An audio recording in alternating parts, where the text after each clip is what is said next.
ओम नमो भगवते वासुदेवाय नमः। जय श्री कृष्ण।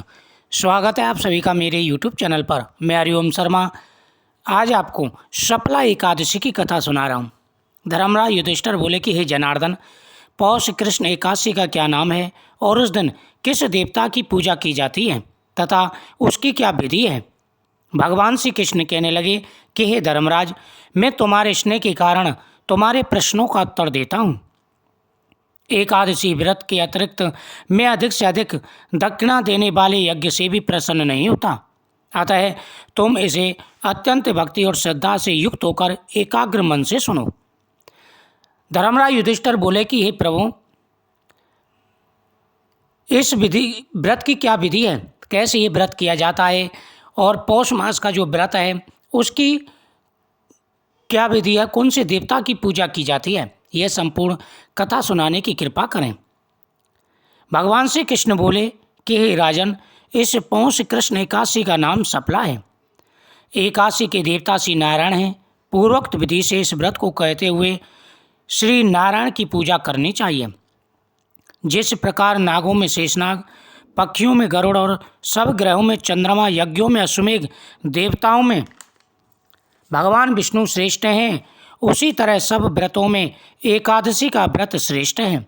जो मनुष्य सदैव एकादशी का व्रत करते हैं वे मुझको परम प्रिय हैं। अब इस व्रत की विधि कहते हैं।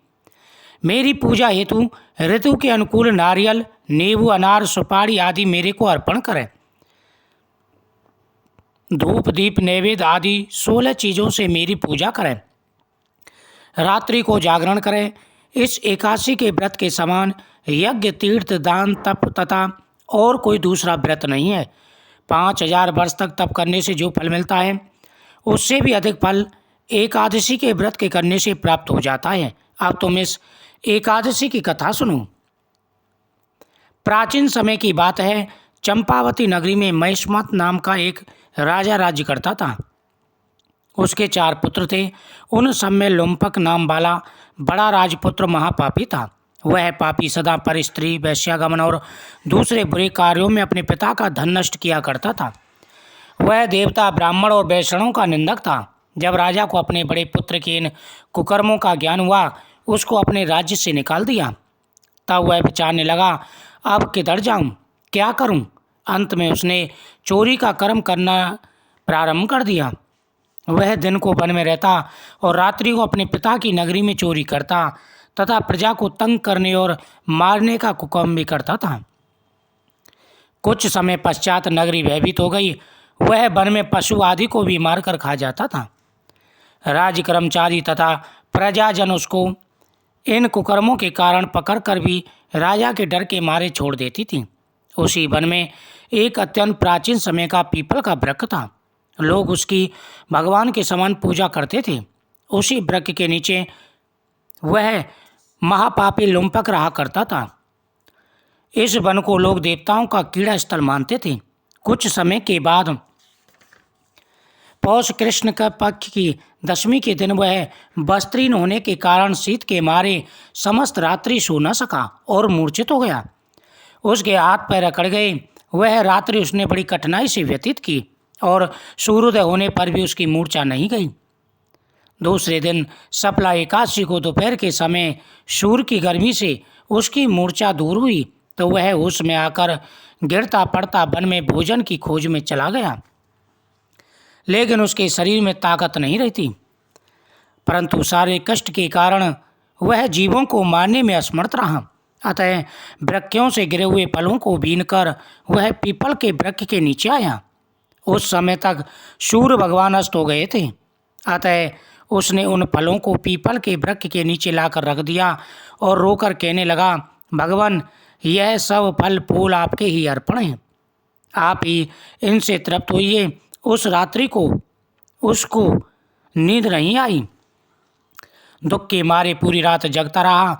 इस उपवास तथा जागरण से भगवान अत्यंत प्रसन्न हुए और उसके सब पाप नष्ट हो गए। दूसरे दिन प्रातः समय एक अति सुंदर घोड़ा अनेकों सुंदर वस्त्रों से सजा उसके सामने आ गया। उसी समय आकाशवाणी हुई, हे राजपुत्र, भगवान विष्णु तुमसे प्रसन्न हैं। तुमने जो एकादशी का अनजाने में व्रत किया है, भगवान ने तुम्हारे सारे पापों को नष्ट कर दिया है। तुमने 2 दिन दशमी और एकादशी के दिन निराहार रह करके और अपने मेहनत से लाए हुए फल पुष्प आदि तुमने बिना खाए भगवान को अर्पण किए हैं। इससे भगवान गोविंद तुम्हारे ऊपर प्रसन्न हैं। हे राजपुत्र, तुम्हारे किए गए सारे पाप नष्ट हो चुके हैं। अब तुम निष्पाप हो। ये तुम्हारे सामने जो घोड़ा है, इस पर चढ़ कर के जाओ और जाकर के अपने पिता के राज्य को भोगो। उसी समय आकाशवाणी सुनकर के भगवान की कृपा से मेरे समस्त पाप नष्ट हो गए हैं। भगवान गोविंद की जय हो, भगवान गोविंद की जय हो, ऐसा कहता हुआ वह घोड़े पर सवार हो गया। लोमपक ने जब ऐसी आकाशवाणी सुनी तो वह अत्यंत प्रसन्न हुआ और हे भगवान, आपकी जय हो, ऐसा कहता हुआ सुंदर वस्त्रों को धारण कर अपने पिता के पास गया। उसने संपूर्ण कथा कह सुनाई और पिता ने उसको अपना राज्यभार सौंपकर वन का रास्ता लिया। अब लोमपक शास्त्र अनुसार राज्य करने लगा। उसके स्त्री पुत्र आदि भी भगवान के नारायण के परम भक्त हो गए और वृद्ध अवस्था आने पर वह अपने पुत्र को गद्दी दे भगवान का भजन करने के लिए वन में चला गया और अंत में भगवान विष्णु के लोक को प्राप्त हुआ। जो मनुष्य भक्ति पूर्वक इस सफला एकादशी का व्रत करते हैं, उनको अंत में मुक्ति मिलती है। जो मनुष्य इस एकादशी का व्रत नहीं करते, वे पूंछ और सींगों से रहित पशु के समान हैं। इस सफला एकादशी के महत्व को पढ़ने अथवा सुनने से अश्वमेध यज्ञ का फल प्राप्त होता है। जीवन में आ रहे सारे दुख और परेशानियां दूर हो जाती हैं। प्रत्येक व्यक्ति को एकादशी का व्रत अवश्य करना चाहिए। एकादशी कृष्ण पक्ष की हो या शुक्ल पक्ष की, दोनों ही एकादशियां समान हैं। जो व्यक्ति एकादशी के दिन नियम पूर्वक भगवान के मंत्रों का जाप करते हैं, उनके सभी पाप नष्ट हो जाते हैं। एकादशी के दिन सुबह उठकर के सब प्रथम स्नान करें। स्नान करने के बाद में भगवान सूर्य देव को अर्घ्य दें। ओम सूर्याय नमः, भास्कराय नमः, आदित्याय नमः आदि मंत्रों का जाप करते हुए भगवान सूर्य देव को अर्घ्य देना चाहिए। भगवान सूर्य देव को अर्घ्य देने के बाद में भगवान से प्रार्थना करें कि हे गोविंद, हम आपकी शरण में आए हैं, आप हमारे ऊपर अपनी कृपा दृष्टि बनाए रखें। इसी प्रकार से जो व्यक्ति भगवान विष्णु का पूजन करते हैं, उनके सभी मनोरथ पूरे हो जाते हैं। इस दिन भगवान शिव का पूजन करना चाहिए, भगवान विष्णु का पूजन करना चाहिए, तुलसी पत्र भगवान को अर्पण करने चाहिए। ओम नमो भगवते वासुदेवाय नमः मंत्र का जाप करते हुए भगवान के सामने पुष्प और फल अर्पण करें। इस दिन ओम नमः शिवाय मंत्र का जाप करते हुए भगवान शिव का पूजन करें। जो व्यक्ति इस प्रकार से भगवान की पूजा करते हैं, उनके सभी मनोरथ पूरे हो जाते हैं। धन बढ़ता है, सुख समृद्धि बढ़ती है, जीवन में आ रहे सारे दुख और परेशानियां दूर हो जाती हैं।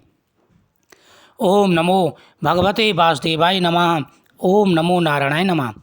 वीडियो को ज़्यादा से ज़्यादा शेयर करें, चैनल को सब्सक्राइब करें, बगल में बेल आइकन बटन को दबाएं और साथ ही इस दिन पूरे नियम के साथ में व्रत करें। तुलसी माता की पूजा करें, इससे सभी मनोरथ पूरे हो जाएंगे। ओम नमो भगवते वासुदेवाय नमः। ओम नमः शिवाय।